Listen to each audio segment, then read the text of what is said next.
اگر آپ نے وہ ڈاکیومنٹری میں وہ حصہ دیکھا ہو جہاں پہ میں نے فرشتوں کا تعارف کرایا ہے واقعہ موسیٰ و خضر کے حوالے سے، تو آپ دیکھیں کہ وہاں میں نے بتایا ہے کہ ان کے اندر پورا فہم و ادراک ہے۔ قرآن مجید میں سورہ بقرہ کے آغاز میں جہاں پر یہ بتایا گیا ہے کہ اللہ تعالیٰ نے فرشتوں کے سامنے اپنا منصوبہ رکھا، تو انہوں نے ایک لاجیکل قسم کا سوال اٹھایا، اور وہ اس بات کا عکاس ہے کہ جو چیز ابھی نئی بھی ہو رہی تھی اس کے نتائج کو انہوں نے اخذ کر لیا تھا۔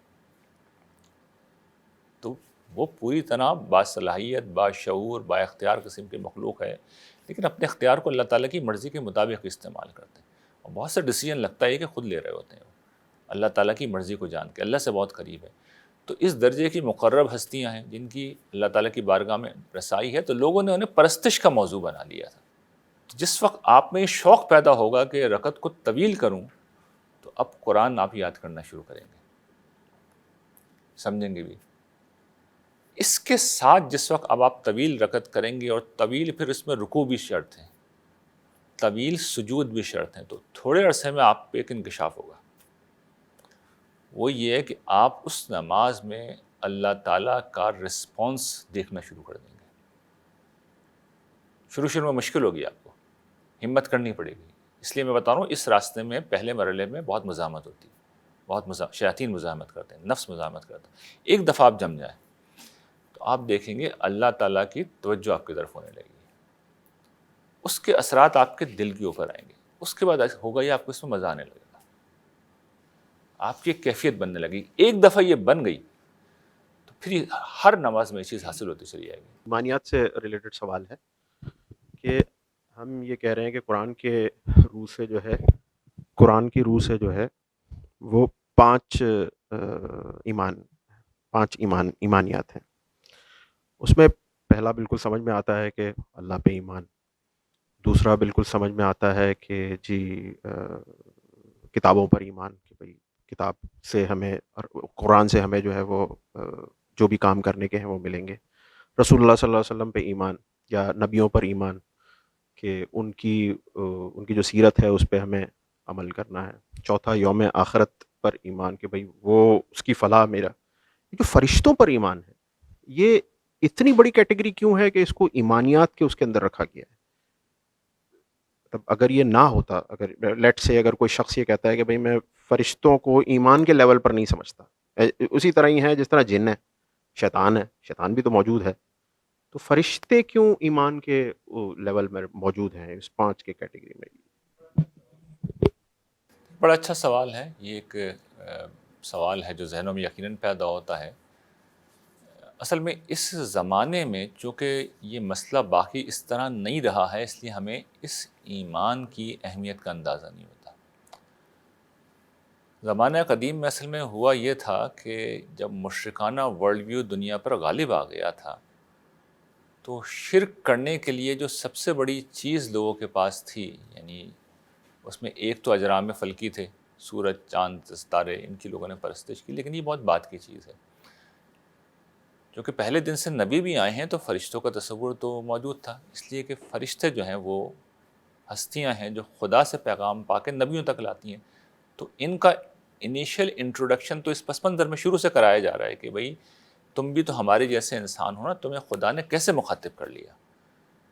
تو جواب یہ دیا جاتا تھا نبیوں کی طرف سے کہ خدا کے فرشتے ہیں جو ہم تک پیغام لے کے آتے ہیں، اور یہ آپ دیکھیے آخری نبی تک یہی جواب دیتے رہے اللہ تعالیٰ، اس لیے کہ یہی ہوتا ہے، یعنی وہ جو عالم ہے جس میں خدا موجود ہے وہ تو سمجھیے کہ ہر چیز سے ماورا ہے، تو فرشتوں کی ایکسس وہاں تک ہے، اور وہ باقی کائنات بھی اللہ کے حکم پہ چلاتے ہیں، لیکن ایک کام یہ بھی کرتے ہیں کہ وہ فرشتے جو ہیں وہ وحی لے کے حضرات انبیاء علیہ السلام تک آتے ہیں، اور حضور کے کیس میں تو اس کو بہت اہتمام کے ساتھ بیان کیا گیا ہے کہ اس وحی کو تمہارا جو خیال ہے نا کہ یہ کسی شیطان کا الہام ہے، ایسا ہرگز نہیں ہے، فرشتے اس کی حفاظت پر مامور ہیں، تو ہر طرح کی شیطنیت کی درندادی سے بالکل پاک کلام ہے۔ تو شروع دن سے انٹروڈکشن تو یہاں سے ہوتا ہے، یہ بھی بتایا جاتا ہے کہ وہ کارکنان قضاء و قدر ہیں، جتنے بھی معاملات ہیں دنیا کے وہی چلا رہے ہیں، لیکن لوگوں نے انہیں پرستش کا موضوع بنا دیا، کیونکہ اس لیے کہ وہ عام ہستیاں نہیں، وہ بڑی طاقتور ہستیاں ہیں، بہت بلند ہستیاں ہیں۔ جو فرشتے پوری کائنات کا نظام چلا رہا ہے، ظاہر بہت بلند مرتبت ہیں،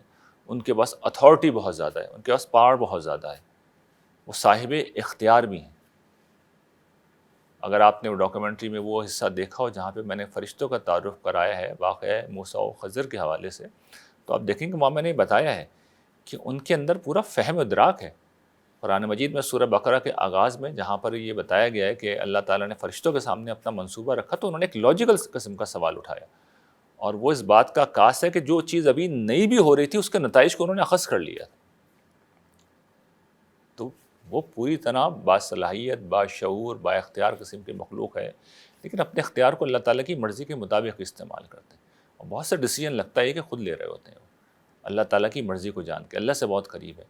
تو اس درجے کی مقرب ہستیاں ہیں جن کی اللہ تعالیٰ کی بارگاہ میں رسائی ہے، تو لوگوں نے انہیں پرستش کا موضوع بنا لیا تھا۔ تو قرآن مجید نے جب وحی کا سلسلہ ختم کیا تو اس کو ایمانیات میں شامل کر کے واضح کیا ہے کہ ان کی پوزیشن سمجھ لو کہ یہ وحی کو لے کے آتے ہیں، کارکنان قضاء و قدر ہیں، ان کا خدا کی خدائی میں کوئی حصہ نہیں ہے۔ قرآن مجید میں کئی جگہ یہ ڈائلاگ فرشتوں کے نقل کیے گئے ہیں کہ ہم تو خود غلام ہیں، خود اس کے حضور سب بسب کھڑے رہتے ہیں۔ تو اس چیز کو واضح کرنے کے لیے اس کو ایمانیات کا حصہ بنایا گیا کہ یہ ایمانیات کی خرابی کا سبب پچھلے زمانوں میں بنتا رہا ہے۔ مشرکین عرب میں تو ہمیں معلوم ہے نا کہ وہ انہیں خدا کی بیٹیاں کہتے تھے، تو یہ مشرکانہ تصورات میں عام چیز تھی۔ قرآن مجید نے اس کو جب صحیح جگہ پہ رکھا تو یہ بتایا کہ یہ اصل میں خدا کے وہ غلام ہیں جو خدا کے حکم پہ پوری کائنات کا نظام چلاتے ہیں۔ یہ بتائیے کہ نماز سے متعلق ایک انڈرسٹینڈنگ میں جو سوچ رہا تھا وہ یہ کہ دو چیزیں ہیں، ایک تو اللہ کی یاد کا ذریعہ ہے اور اس کے علاوہ اس کے آگے حاضری بھی ہے۔ تو کیا یہ ٹھیک ہے کہ باجماعت نماز جو ہے وہ اصل میں اس میں ایمفیسس جو ہے وہ حاضری پر ہے، اور جو نوافل ہیں یا جو بغیر جماعت کے ہم پڑھتے ہیں اس میں اصل میں اللہ تعالیٰ کی یاد وہ زیادہ نمایاں ہو جاتی ہے؟ کیا یہ اسی طرح سے ہے؟ ٹھیک ہے یہ؟ جی، نماز تو اپنی ذات میں قرآن مجید نے جو اس کی حکمت بیان کی ہے وہ اللہ کی یادی ہے، اور وہ چاہے انفرادی نماز ہو چاہے اجتماعی نماز ہو، ہر دو شکل میں یہ چیز تو اس کے اندر رہتی ہے۔ لیکن اجتماعی نمازوں میں کچھ چیزیں ایڈ ہو جاتی ہیں۔ ایک تو یہ کہ اس کے اندر یہ جو انسان کا ایک خاص ملکہ ہے نا، انسان جو ہے وہ انفرادی طور پر زندگی نہیں گزارتے بلکہ اجتماعی طور پر زندگی گزارتے ہیں۔ آپ اس پہ غور کیجئے کہ ہم ہمیشہ خاندانوں کی شکل میں رہیں، اور خاندان جو ہے وہ پھر قبیلوں میں اور برادریوں میں بٹ کے رہیں، اور پھر قوموں کی شکل میں رہیں۔ تو انسان ہمیشہ سے مل جل کر رہتے رہیں، تو مل جل کر باقی سارے کام تو کر رہے ہیں۔ تو نماز میں یہ طریقہ مقرر کیا گیا ہے کہ تم عبادت بھی مل جل کے کرو۔ اس کے نتیجہ یہ نکلے گا کہ تمہارے اندر یہ احساس پیدا ہوگا کہ ہم سب ایک اللہ کے غلام ہیں، کیونکہ انسانوں نے دیکھے فرق کیا کر رکھا ہے، کوئی چھوٹا ہوتا ہے کوئی بڑا ہوتا ہے۔ نماز میں یہ فرق مٹا دیا جاتا ہے۔ بڑے سے بڑا ہمیں اپنی آنکھوں سے منظر دیکھا ہے کہ ایک مل اونر ہے، ارب پتی آدمی ہے، اور برابر میں اس کے چپراسی پیون اس کے برابر میں کھڑا ہوا ہوتا ہے، اور کوئی عام طور پہ کبھی ناک بھون نہیں چڑھاتا اس کے اوپر۔ تو بہت اسٹرانگ قسم کا میسج ہے جو دیا جا رہا ہے کہ میری بارگاہ میں تم اپنی اس حیثیت میں تو برابر ہو۔ پھر یہ کہ اس کے اندر یہ ایلیمنٹ بھی شامل ہے کہ جو میں نے بیان کیا تھا، السلام علیکم ورحمۃ اللہ، السلام علیکم ورحمۃ اللہ، یعنی سلام ہم کس کو کر رہے ہیں؟ جو ارد گرد لوگ موجود ہوتے ہیں۔ خدا کی بارگاہ میں ہم پیش ہونے کے بعد جو ہدایات ہم نے لی ہیں اس کا خلاصہ آپ لوگوں کے لحاظ سے یہ ہے کہ آپ سب میری شر سے محفوظ ہیں، میرے پاس آپ کو دینے کے لیے سوائے سلامتی کی کچھ بھی نہیں، میرے پاس صرف خدا کی عنایات کا پیغام ہے آپ کے لیے، رحمتوں کا پیغام ہے۔ تو میری ذات سے آپ کو کوئی نقصان نہیں پہنچے گا، آپ کی جان مال عزت و آبرو کو کوئی نقصان نہیں پہنچے گا۔ اگر اس میسج کو ہم سمجھ سکیں تو یہ میسج ہے جو ڈلیور کیا جا رہا ہے۔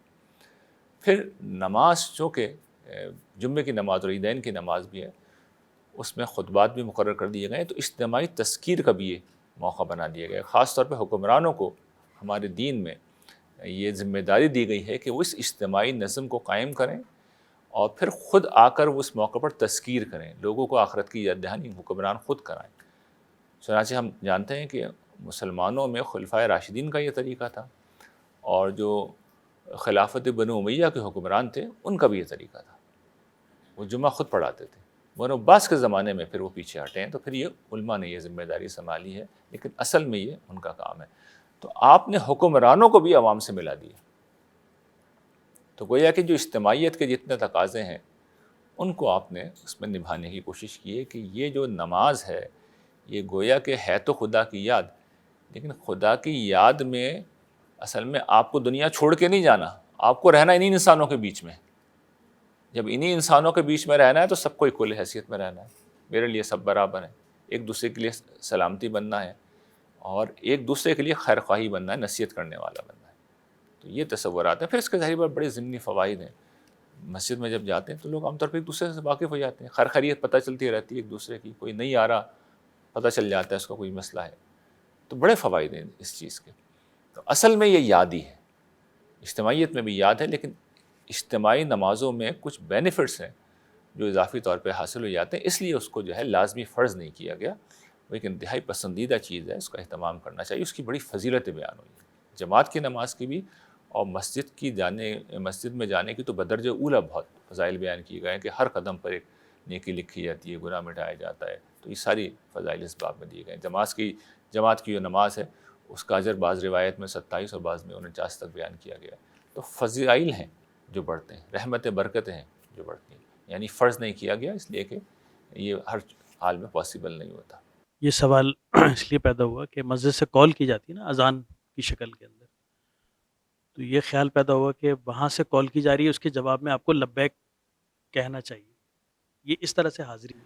یہ کال تو ہر شخص کے لیے ہے، چاہے وہ مسجد آ رہا ہو یا نہ آ رہا ہو، لیکن مسجد میں جانے میں سب سے بڑی کال ہے، تو وہاں پر اصل میں احساس یہ ہوتا ہے کہ خدا نے مجھے بلایا ہے، میں اس کے حضور بندگی کے اظہار کے لیے جا رہا ہوں، یعنی ایک نوعیت کی حاضری۔ یہ بات بالکل صحیح ہے، تعبیر آپ کی بالکل صحیح ہے کہ یہ خدا کے حضور بلاوا تھا جس سے میں حاضر ہوا ہوں، لیکن اگر میں مسجد میں نہیں آ سکا تو اپنی جگہ پہ میں حاضر ہو جاؤں گا، یعنی یہ کسی ہمارے لیے جو ایک سہولت پیدا کی گئی ہے، یعنی میں اس لیے اس پہ توجہ دلا رہا ہوں کہ یہ دین کی بہت بڑی آسانی ہے کہ حضور نے بھی یہ بات بیان کی ہے کہ زمین ہمارے لیے مسجد بنا دی گئی ہے، اب ہم کہیں بھی نماز پڑھ سکتے ہیں۔ پہلے زمانے میں عبادت اس طرح نہیں ہوتی تھی، پہلے زمانے میں آپ کو عبادت گاہ میں جانا ضروری ہوتا تھا۔ ہم پہ بہت کرم کیا اللہ تعالیٰ نے، یہ آسانی ہمیں دے دی ہے کہ ہماری ہر مسجد جو ہے وہ کہیں بھی آپ بنا سکتے ہیں اور گھر میں بھی نماز پڑھ سکتے ہیں۔ تو حاضری جو ہے جس وقت ہم نماز پڑھ لیتے ہیں حاضری ہو جاتی ہے، لیکن مسجد میں حاضری جو ہے وہ ایک سپیریئر حاضری ہے، اس کے اپنے بڑے فضائل ہیں۔ ان پہ سوال یہ ہے کہ الحمدللہ بہت چھوٹی عمر سے جو ہے وہ نماز شروع کی ہے، کوشش کی ہے کہ جماعت کے ساتھ ہو، مسجد میں ہو، لیکن نماز کی جو وہ اسپرٹ ہے وہ اندر اس طریقے سے پیدا نہیں ہوئی کبھی بھی، جو ہے کہ جو ہے توجہ جو ہے اللہ کی طرف رہے جو ہے، تو اس کی کیا وجہ ہے اور اس اسپرٹ کو کیسے جو ہے وہ بہتر کیا جائے؟ بڑا اچھا آپ کا سوال ہے۔ دیکھیے ہمارے ہاں تو دین کے جو جتنے بھی معاملات تھے اس میں بڑے مسائل پیدا کر دیے گئے نا، تو ہمارے یہاں ایک مسئلہ یہ بھی پیدا کیا گیا ہے کہ جو اصل دینی مطالبات ہیں جن میں نماز یا عبادات بڑے اہم ہیں، ان کو جب بھی بیان کیا جاتا ہے تو ان کے ظاہری اسٹرکچر پر ہی فوکس کیا جاتا ہے، اور پھر جتنا بھی سر پھٹول ہوتا ہے وہ جو ضمنی چیزیں ہیں، فروعی چیزیں ہیں جس میں اہل علم میں آپس میں اختلاف ہو جاتا ہے، وہاں پر آپ کو پتہ ہے ہمارے معاشرے میں ایک جھگڑے ہو جاتے ہیں، مسجدیں الگ ہو جاتی ہیں، کبھی قامت الصلاۃ پہ کھڑے ہونا ہے یا شروع میں کھڑے ہونا ہے، کب کھڑے ہونا ہے جماعت کے لیے، اس پہ مسجدیں الگ ہو جاتی ہیں، رفع یدین کرنا ہے نہیں کرنا اس کے اوپر مسجدیں الگ الگ ہیں، ایک دوسرے کے پیچھے نمازیں نہیں ہوتی۔ اب تک ہر کچھ صورتحال بہتر ہو رہی ہے، ورنہ ہم نے جو بچپن گزارا ہے کہ وہاں تو اس بنیاد کے اوپر یہ بڑے جھگڑے پڑتے تھے، فوکس علماء کا وہیں پہ تھا۔ لیکن اگر آپ قرآن مجید کی طرف آئیں گے اور اس کے تصورات کی طرف آئیں گے تو وہاں اگر یہ بات واضح ہے کہ یہ یاد ہے تو پھر یاد رکھیے گا کہ یاد بغیر تصور کے بغیر اسپرٹ کے قائم نہیں ہوتی۔ یاد اپنی ایسنس میں ایک تصور ہے، کوئی فارم نہیں ہے، کوئی اسٹرکچر نہیں ہے، وہ اپنے کانسیپٹ کے اندر ایک اسپرٹ ہے، تصوراتی چیز۔ میں نے مثال دی تھی نا کہ ماں باپ کو یاد کرنا، تو ماں باپ کو یاد کرنے میں ہم بہت سی چیزیں کر سکتے ہیں۔ بعض اوقات لوگ ہوتا ہے تصویر ان کی لگا دیتے ہیں، محبت سے ماں باپ کی تصویر لگا دی. یہ ایک ظاہری عمل ہے، اس سے ذرا نگاہ پڑ جاتی ہے، دعا کر لیتا ہے انسان، چلیے اس کی اپنی ایک محبت کا یہ اظہار ہے. لیکن اپنی اسپرٹ میں کیا ماں باپ کو یاد کرنا ان کی تصویر دیکھنے یا اس کو لگانے کا نام ہے؟ نہیں، اس تصور کو قائم کرنے کا نام. تو ہماری یہ نماز کے حوالے سے اور ساری عبادات کے حوالے سے اسپرٹ کبھی زیر بحث نہیں آتی. چنانچہ غلطی آپ کی یا میری نہیں ہے، غلطی اس لیڈرشپ کی ہے جو نماز کو اس طرح بیان نہیں کرتی یا عبادات کو اس طرح بیان نہیں کرتی. یہ ایک بڑی بنیادی وجہ ہے. دوسری وجہ یہ ہے کہ اب چونکہ بیان ہونے لگی ہے، اور اس طالب علم کی زندگی کا تو مقصد ہی یہ ہے، نماز پہ تو خاص طور پہ میں نے بہت اہتمام سے پوری ایک سیریز پورا لیکچرز دیے ہیں اور اس کا کورس بن گیا، کرایا جاتا ہے. میں دیکھتا ہوں لوگ اس میں دلچسپی نہیں لیتے، کرتے نہیں ہیں. اچھا وہ کر بھی لیں تو پھر وہ جو شیاطین بیٹھے ہوئے ہیں، اصل میں اس راستے میں پرابلم یہ شیاطین بیٹھے ہیں. جو میں سمجھ پایا ہوں سب سے بڑا بنیادی مسئلہ شیاطین بیٹھے ہیں. اور شیاطین کو پتہ ہے کہ اس راستے پہ چلنے کا مطلب کامیابی ہے، جنت ہے، تو یہاں وہ کبھی نہیں آنے دیتے. کوئی شخص آ بھی جائے تو اسے بلا دیتے. تو ہمیں کرنا کیا ہے؟ اس کو سب سے بڑا ہدف اور سب سے بڑا مقصد بنانا ہے. اچھا اب اس کی عملی ٹپ بھی سمجھ لیں. عملی ٹپ تو میں دیتا رہتا ہوں، ایک اس وقت مزید دے رہا ہوں کہ یہ اگر آپ اسپرٹ پیدا کرنا چاہتے ہیں، آپ سب کچھ سمجھ چکے ہیں، کورسز آپ نے اٹینڈ کر لیے ہیں، پھر بھی پابندی نہیں ہو پا رہی ہے، تو دیکھیے کوئی 2 نفل آپ خاص کر دیں جس میں آپ طویل پڑھیں گے. یہ طے کر لیں کہ آپ تو طویل پڑھنے ہوئے. اچھا اگر روزانہ نہیں پڑھ سکتے، ہفتے میں کوئی ایک دن نکال لیں، لے جائیں اس کو آدھے 1 گھنٹے تک 2 گھنٹے تک لے جائیں، کھینچتے ہوئے لے جائیں. اب اس میں ظاہر ہے کہ قرآن زیادہ یاد ہونا شرط ہے، جتنا بھی قرآن ہو سکے اس میں، بلکہ شوق ہوگا آپ کو قرآن یاد کرنے کا. اب دیکھیں میرے جیسا بوڑھا آدمی وہ اب قرآن کو جو ہے وہ آپ کو سنا دیتا ہے. ان میں سے بیشتر چیزیں میں نے بچپن میں یاد نہیں کر رکھی. بچپن میں تو ہماری والدہ نے جو ہمیں یاد کرائی تھی، آخری سپارے کی جو آخری صورتیں ہوتی ہیں وہ یاد کرائی تھیں، یا کچھ اور آیت الکرسی یاد کرا دی تھی، اور اس طرح کی چیز انہوں نے یاد کرائی تھی. اس کے بعد سارا قرآن بڑے ہونے کے بعد یاد کیا. جس وقت آپ میں یہ شوق پیدا ہوگا کہ رکعت کو طویل کروں، تو اب قرآن آپ یاد کرنا شروع کریں گے، سمجھیں گے بھی. اس کے ساتھ جس وقت اب آپ طویل رکعت کریں گے، اور طویل پھر اس میں رکوع بھی شرط ہے، طویل سجود بھی شرط ہیں، تو تھوڑے عرصے میں آپ پہ ایک انکشاف ہوگا. وہ یہ ہے کہ آپ اس نماز میں اللہ تعالیٰ کا رسپانس دیکھنا شروع کر دیں گے. شروع میں مشکل ہوگی، آپ کو ہمت کرنی پڑے گی.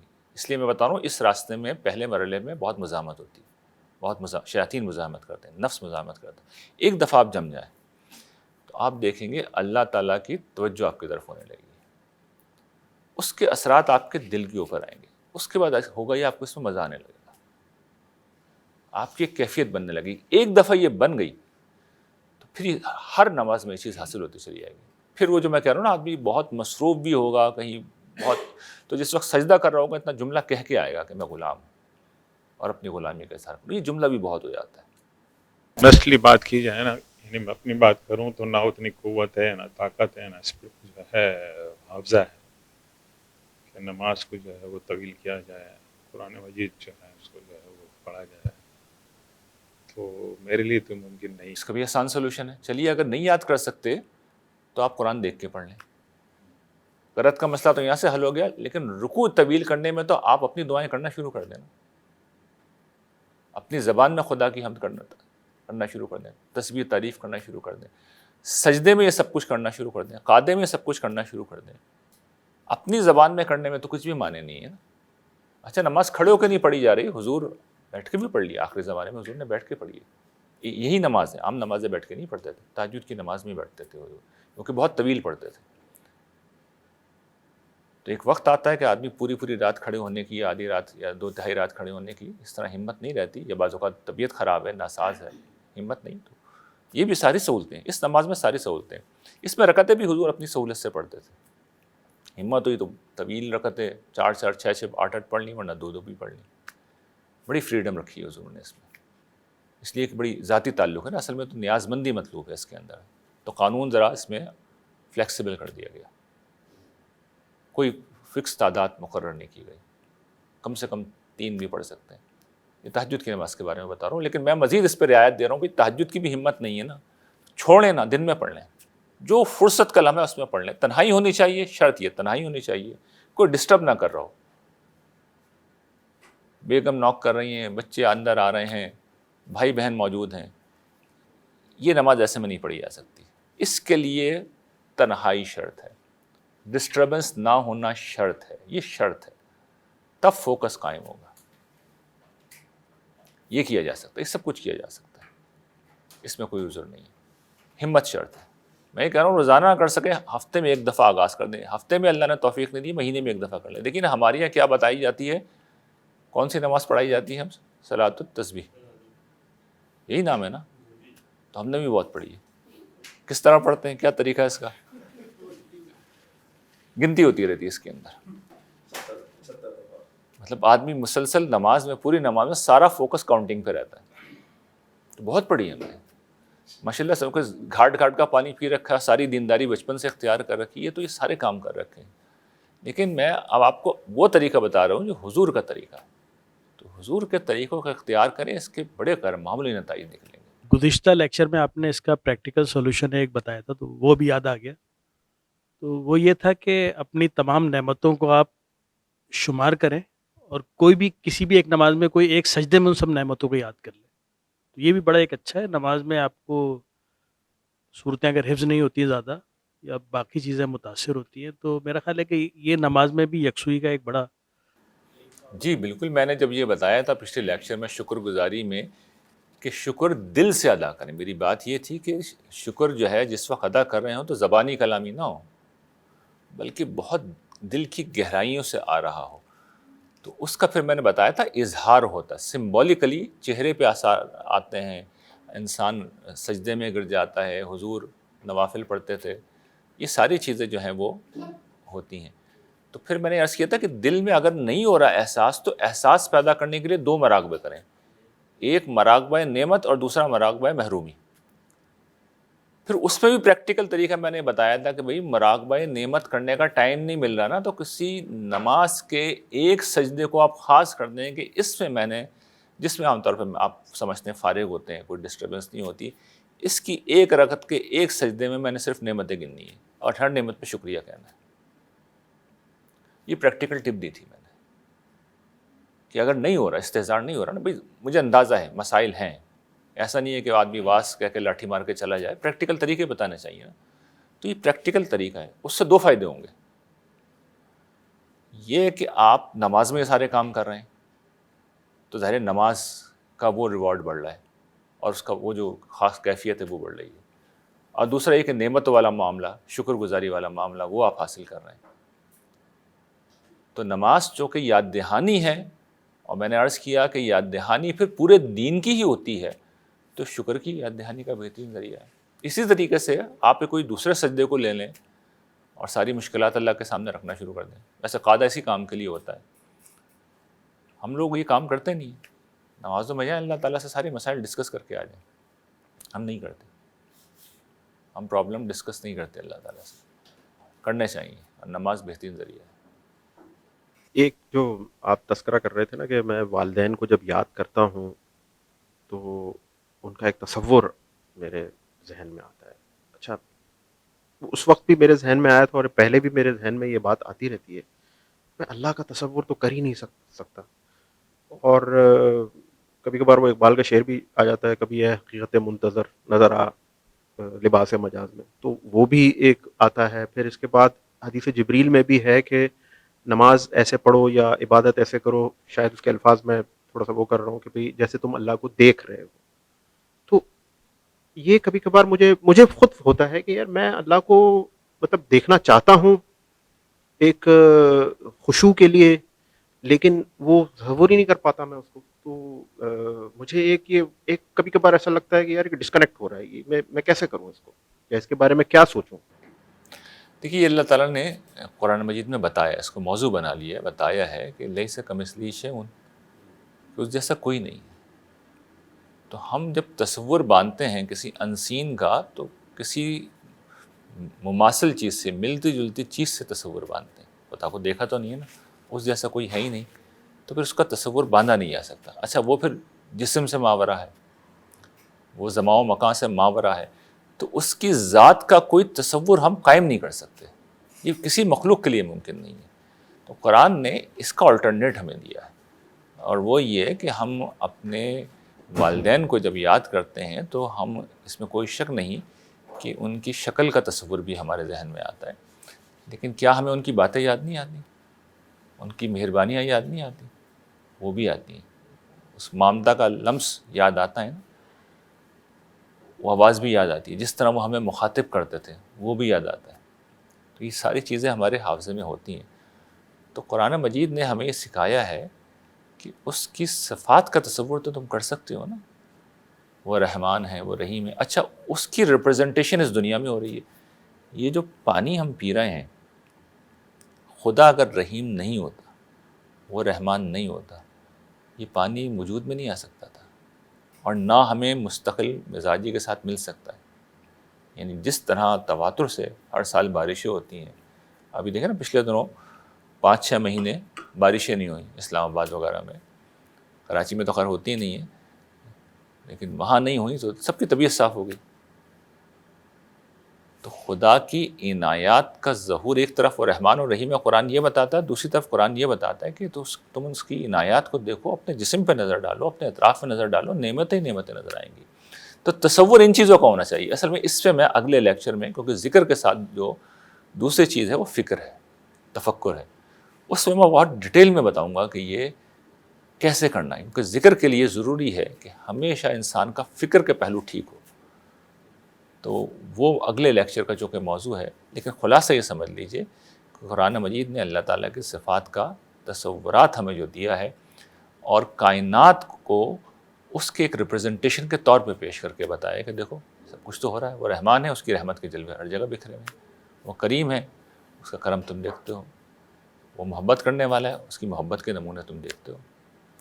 تو دونوں چیزیں موجود ہیں۔ پھر ایک آخری اہتمام اس نے اور کر دیا ہے کہ یہ جو واقعی ایک جذبہ ہے جس میں ہم چاہتے ہیں کہ مالک کو دیکھیں، لپٹیں، چمٹیں ان سے، تو چلے جاؤ، آرام چلے جاؤ، مل کے آ جاؤ، اس جذبے کی تسکین وہاں ہو جاتی ہے۔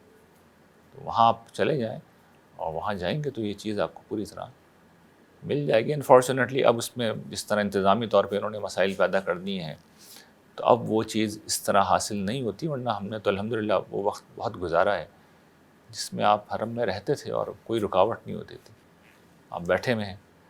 اب تو خیر جائیے، وہی فارم کو پورا کیجیے اور نکل جائیے۔ تو وہ بات اب نہیں رہی، لیکن پھر بھی کسی درجے میں تسکین ہو جاتی ہے۔